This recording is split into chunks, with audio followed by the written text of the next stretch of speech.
আমাদের প্রতিদিনের খাবারের তালিকায় যত ধরনের আইটেম থাকে এর প্রতিটি আইটেম তৈরিতে লবণের প্রয়োজনীয়তা অপরিসীম। কিন্তু আপনারা জানেন কি এই লবণ কিভাবে তৈরি হয়?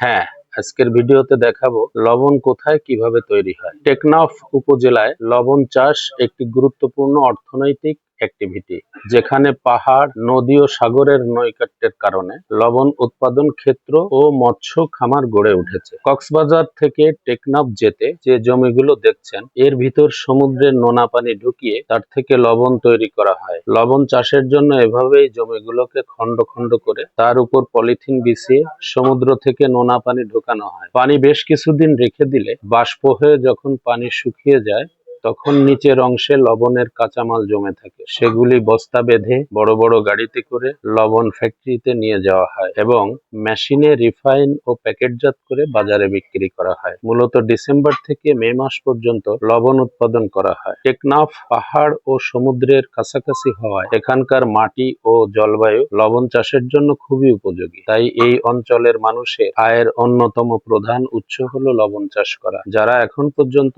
আমার ইউটিউব চ্যানেলটি সাবস্ক্রাইব করেননি, তারা দ্রুত সাবস্ক্রাইব, লাইক, কমেন্ট ও শেয়ার করে পাশে থাকুন। আজ এ পর্যন্তই। আল্লাহ হাফেজ।